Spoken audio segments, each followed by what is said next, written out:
Welcome guys to my channel. This is MrFlecha over here, and then today we got a video of some more Night Edge. Today I'm gonna be using the Void Axe and trying to make the best and bulkiest class that I can.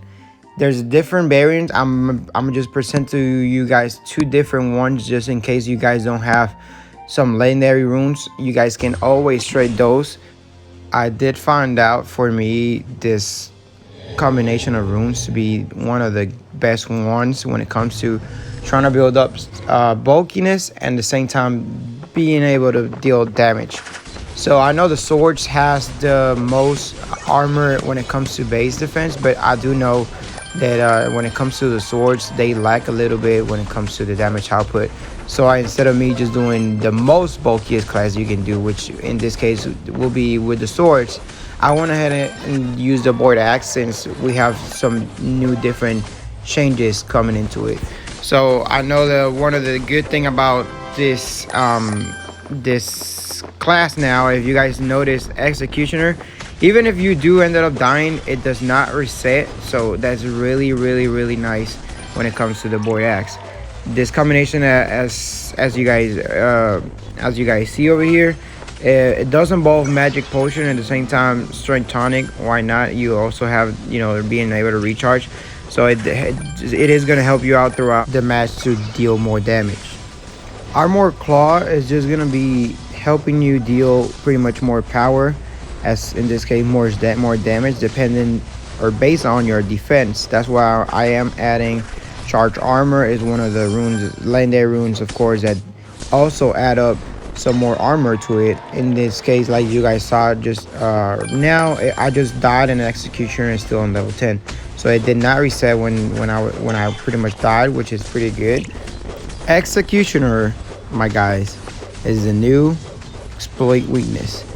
That's pretty much how you can describe it, just with a tweak of it a little bit better.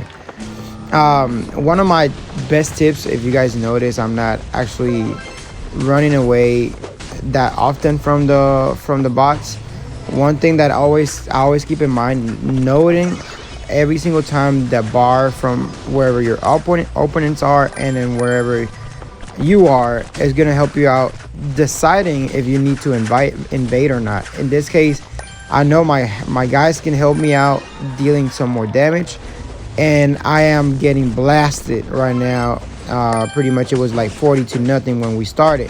So I know that it is a pretty close match. As long as I can deal enough damage and then pretty much kill, I can actually make some time for my bots if I'm playing with bots before actually, you know, them reaching the goal.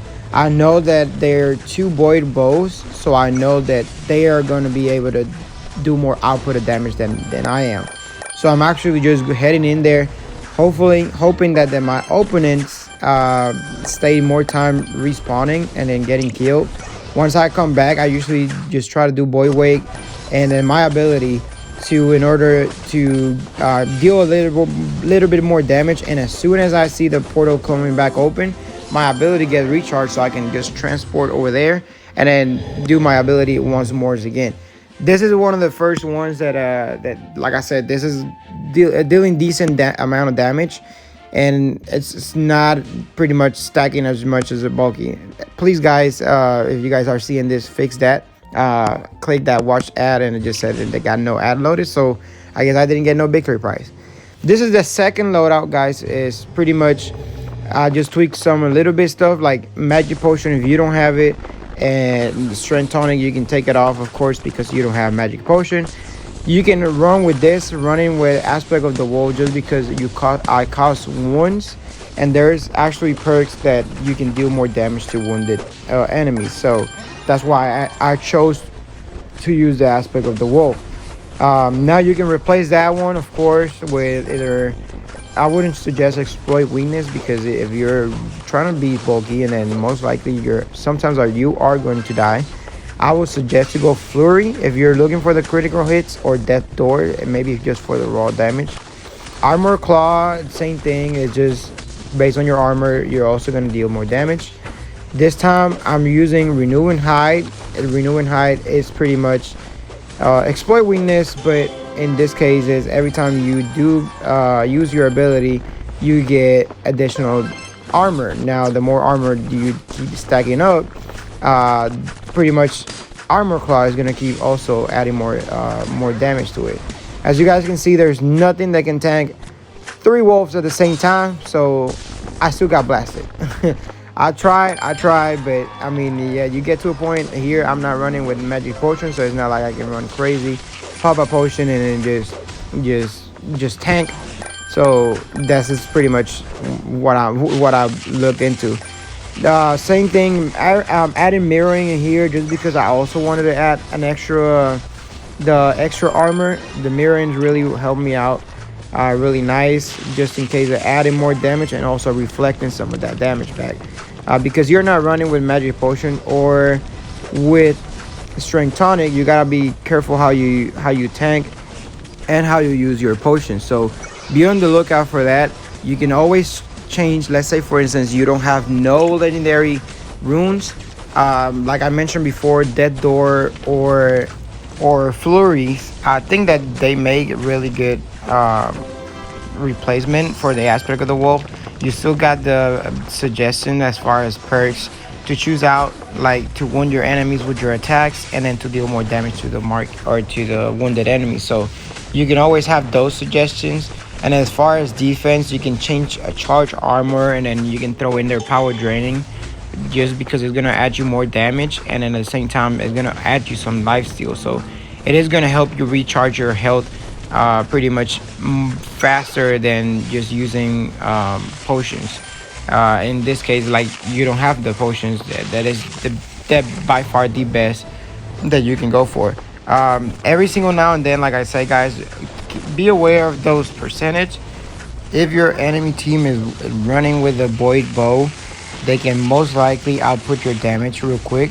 So you want to be aware of how much percentage you guys got, to know specifically when is important to invade or where is the best to just stay focused. Of course, you guys see me some times dying when it comes to fighting the enemies. Bots still kill you. There's no thing that can tank a level 50 49 weapon from a bot. So you always still gonna have to be able to dodge and then use potions if needed. In my case, because I'm running with this bulky, all I gotta do is dodge and then just be careful with those spawns. So I always try to be avoiding those left or right bottom corner, because I know that's where the bots pretty much spawns. And as I mentioned earlier, you guys saw me dying, and then I can see the percentage their enemy are getting closer. So my decision is go to invade so I can prevent them from getting to that mark.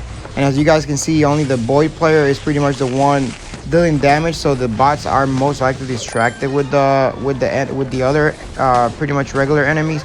So I went in there and then pretty much went to kill myself, most likely that you guys saw, but that gave me the extra seconds for my team pretty much to deal enough damage to just kill the boss. Anyways, guys, thanks to y'all for the support. Make sure you guys stay tuned for more, and thanks for watching.